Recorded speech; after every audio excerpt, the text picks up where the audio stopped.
ကျွန်တော်နာမည်ကပြည်ထွန်းပေါ်မှာကျွန်တော်တင်းနာမည်က MIU အစီပါကျွန်တော်လက်ထောင်လေးကတောင်းနေတော့ကျွန်တော်တို့တင်းရတော့ဒါ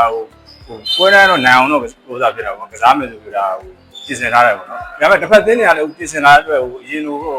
ဘယ်ဘူးတော့ဆောက်လို့မရတော့ဘူးကျွန်တော်တို့ကတော့ဒါသူ့ရဲ့အားနည်းချက်အားသာချက်တွေကိုကြည့်ထားပြီးတော့နော်ကျွန်တော်တို့ဘက်ကလည်းလိုအပ်တာတွေပြင်ဆင်ပြီးတော့အကောင်းဆုံးကစားပါမယ်နော်ဟုတ်ကျွန်တော်တို့ကလည်းဒီဟာကိုဒါပွဲဆိုင်ပို့တာဖြစ်ခဲ့ပါတော့ဒီကျွန်တော်ပြည်တွင်းကစားသမားတွေကိုပို့ပြီးတော့အခြေအနေများကစားခြင်းလို့ပေါ့နော်ဒါကိုကျွန်တော်ဘက်ကလည်းဒါပြင်ဆင်ထားပြီးတော့ကျွန်တော်အကောင်းဆုံးပြီးတော့ကိုလူငယ်ကစားသမားတွေကိုများများကစားစီနေတာပေါ့အဲ့အတွက်ဟိုနီးစနစ်ပိုင်းဆိုင်ရတော့ဒါနီးပြ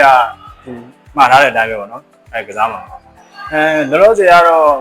ကျွန်တော်တို့အတင်းရဲ့ဒီဒိုင်ယာရကစားသမားတွေနဲ့ခုနကပြောတာဒီရလက်ပုံမူတွေပြီးတော့ကျွန်တော်တို့ဟိုချင်းတွေပုံမူပြီးတော့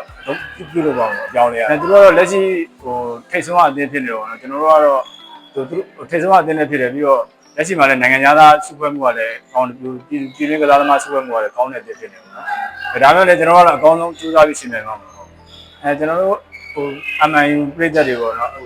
ဒီ line ပေါ်ကကြည့်ရလူရောကိုယ်နဲ့လာကြည့်ရလူရော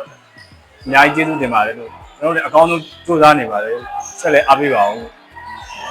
နောက်ပွဲကကျွန်တော်ကထိတ်ဆုံးအတင်းနဲ့ပွဲကောင်းတစ်ပွဲဖြစ်တဲ့အတွက်ပေါ့နော်ကျွန်တော်တို့ဒီဟို MIU ပြည်သက်တွေလည်းကွင်းထဲကို